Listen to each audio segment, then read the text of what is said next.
Welcome to Empowered. So happy to have you with us. And today we have a very interesting topic that I hope you'll stay tuned as we discuss the topic of how we condone domestic violence and abuse. And of course, today, Ron Simpson, my co host, is with me. How you doing? I'm doing great. How are you? Oh, I'm doing great. Glad to All be right. here. Okay. So today we're talking about how we as individuals, church members, community people, friends, family, how we condone domestic violence and abuse issues in our homes, as well as in our churches and in communities. So, Ron, what are some ways that that domestic violence and abuse is condoned in? Let's start with our home. Well, the, I think the one thing that stood out for me in the list of all these different situations, and we can condone things in so many different ways, so many different ways. You had in your book on the dynamics of domestic Domestic violence, violence. you had some little sayings in Mm-hmm. there, and I'll read a couple of them. Sure. And one of them was by Martin Luther King, and I think I like this one the best. It says, "In the end, we will remember not the words of our enemies, but the silence of our friends." Mm. And I have read and researched so many different situations where silence is just an enemy of the truth. And sometimes silence is perfectly appropriate, but obviously we have to be good judges and good stewards of the information that we have or the usefulness that we can have.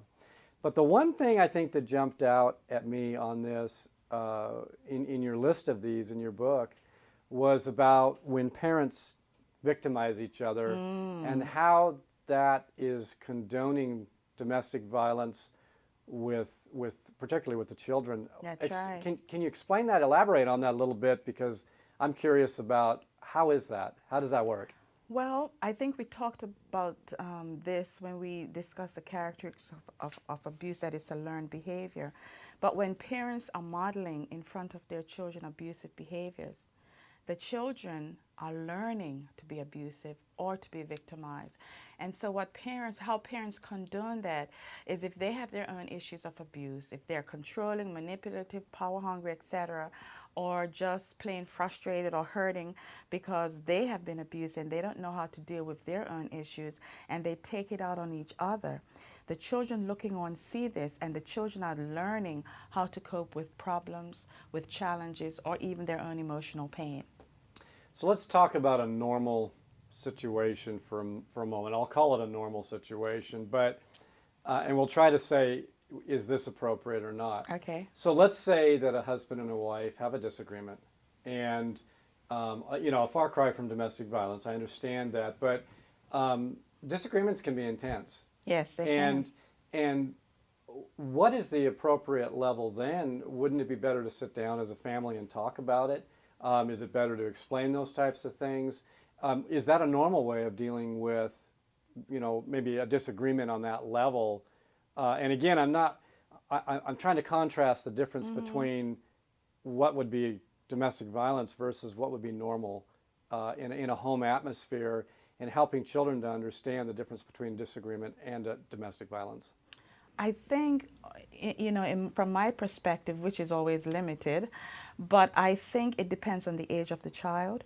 Because if a child is very small or very young and they don't understand what's going on, I think it's better for parents, if they have a disagreement, to try and resolve those disagreements with the children not present, especially if the children are small, and it just depends on how intense it's going to be. If it's, if they're going to be shouting and screaming and all that kind of behavior, they should probably try to say, look, it doesn't appear that we're going to resolve this, so that why don't we talk about this at another time if it comes up in front of the small children.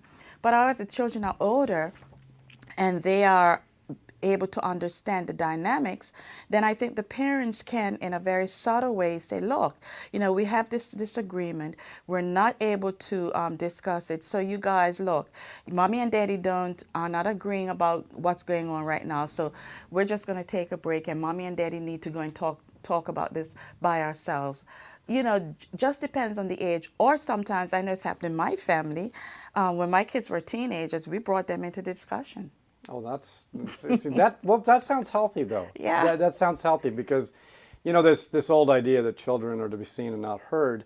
I think is I don't agree with that necessarily. I think children should be heard, and I think they have a lot of good, valid points and observations.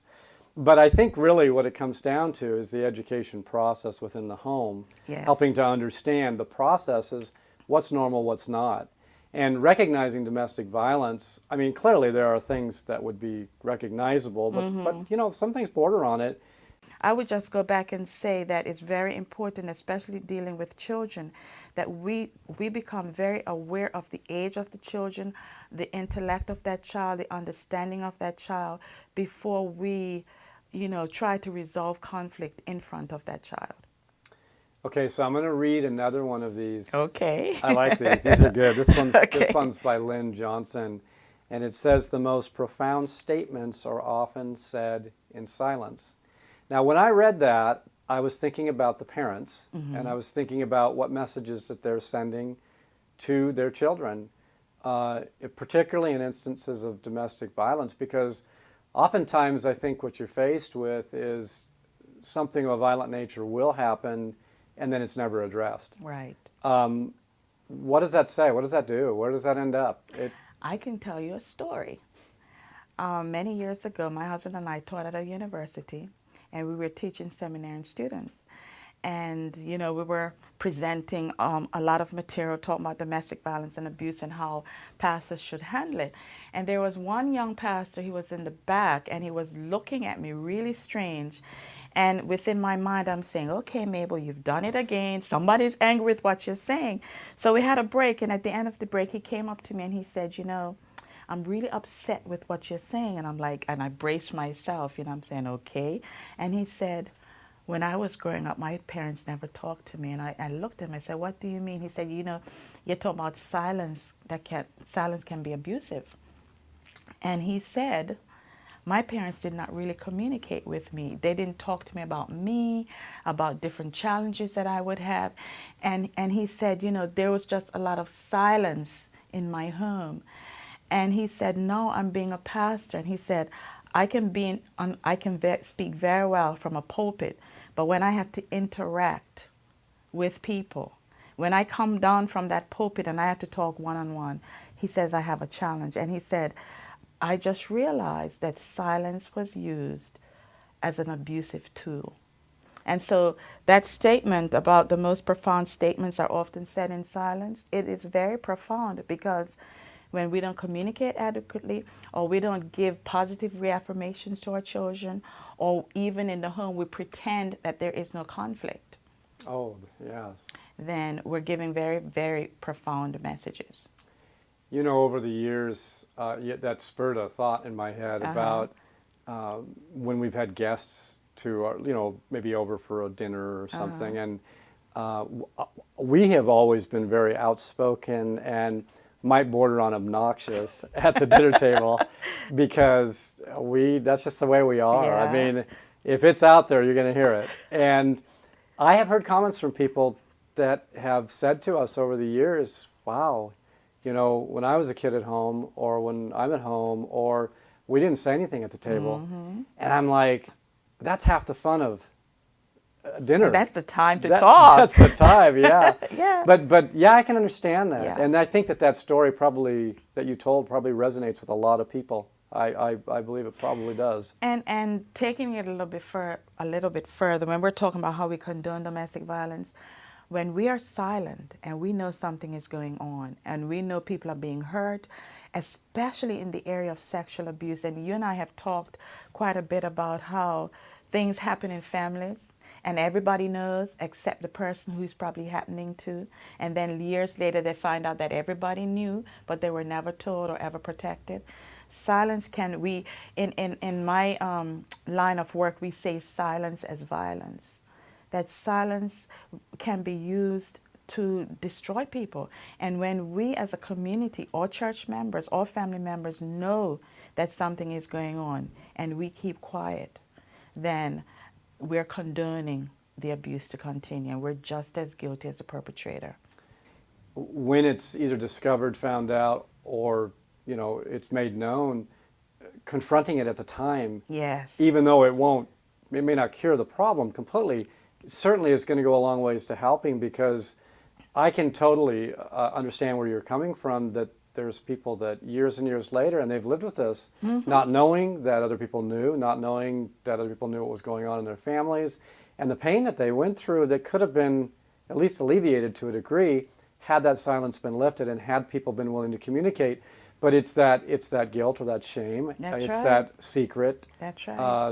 that people want to hide this, and it creates more pain. Oh, and then those individuals who have been victimized like that, they grow up thinking something is wrong with them. They're different, and they have this secret or this pain or this thing that they have to keep away from everybody, and so they internalize it to the point that they look dysfunctional, they look crazy, they have bizarre behaviors.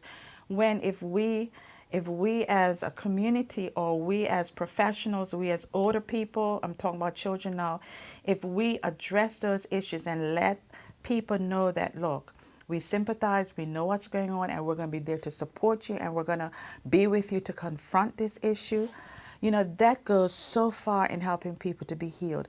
But a lot of the dysfunctional behaviors that we see in adults started in their childhood, especially if they've been abused.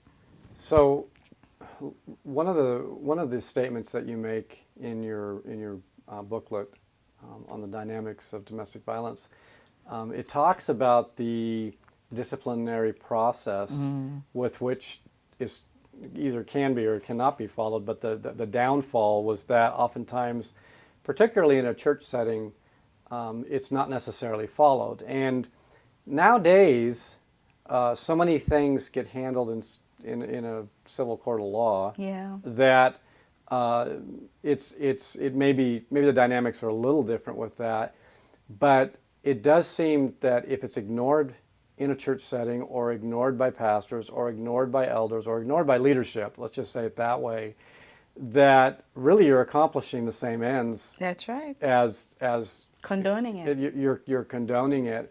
But what would be a normal process?